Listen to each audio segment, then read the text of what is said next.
In a world filled with noise, distractions, and endless scrolling, there is a forgotten power, one that ancient philosophers, warriors, and sages all discovered in silence. What if I told you that being alone isn't a weakness, but your greatest strength? Today, we dive deep into the minds of ancient thinkers, from the quiet forests where Buddha meditated, to the harsh stoic discipline of Epictetus, to the intellectual solitude of Al-Farabi. This is not just a history lesson. This is a roadmap to power, peace, and purpose. Let's begin. Siddhartha Gautama, known to the world as the Buddha, was born into royalty. A prince with comfort, luxury, and endless pleasures at his fingertips. But none of it brought him peace. So, one day he left it all, his palace, his wealth, even his family. Why? Because the answers to life's deepest questions don't live in comfort. They live in silence. He wandered forests, slept on the ground, ate barely anything. And then he sat under a Bodhi tree in complete silence. Days passed, then weeks, then enlightenment. It wasn't in crowds or books or debates. It was in solitude that he realized life is suffering, but through awareness, we are free. The Buddha teaches us that solitude is not isolation. It's the birthplace of transformation. In solitude, we don't run away from life. We meet it head on. Now we move west to ancient Rome.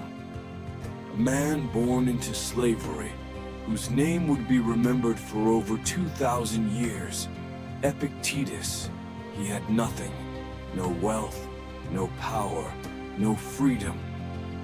And yet, he found a power within himself that no master could take away. No man is free who is not master of himself. Epictetus didn't seek solitude in forests. His solitude was inward. He understood that the mind is a temple, and you must protect it. He chose his thoughts like a warrior chooses weapons. Even when surrounded by chaos, he was alone with his mind, and in that solitude he built unshakable strength. He taught, we suffer not from the events in our lives, but from our judgment about them. When you're alone, the world finally goes quiet. And that's when you hear what really matters, your own voice. In the golden age of Islamic philosophy, there lived a man called Al-Farabi, a genius, a master of logic, metaphysics, and ethics. But he didn't become one by being surrounded by noise. He believed that true wisdom could only emerge when the mind was free from distraction.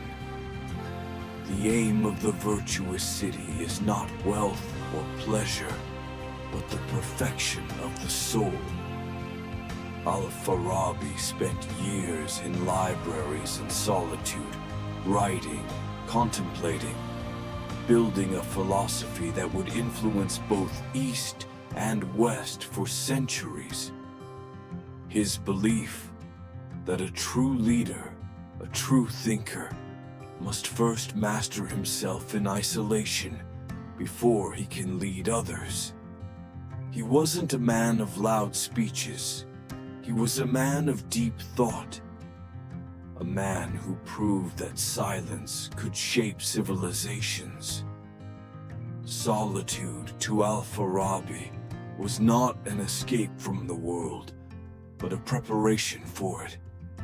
Let's now enter the world of warriors. Japan, 1600s. A lone swordsman, undefeated in over 60 duels. A man who walked alone, lived alone, and died alone. Miyamoto Musashi. He wasn't just a warrior, he was a philosopher of battle, discipline, and solitude. He refused wealth, rejected fame, and never settled. Why? Because he believed distraction is death. Musashi wrote the Book of Five Rings, a timeless guide not only to swordsmanship, but to life. If you know the way broadly, you will see it in all things. His power came not from crowds, but from quiet training in the mountains, from listening to wind, from sharpening his mind like his blade.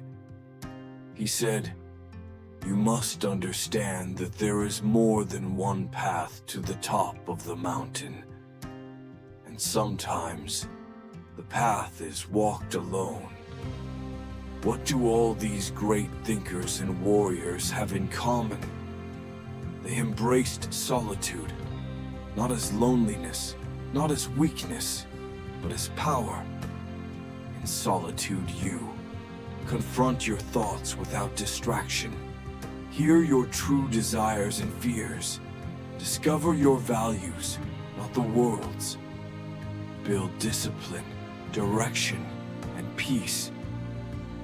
Most people today are afraid to be alone. Why?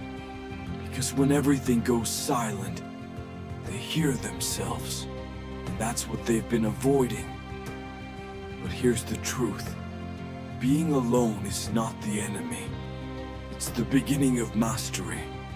So, if you're alone right now, or feel like you're walking your path without anyone else, remember this.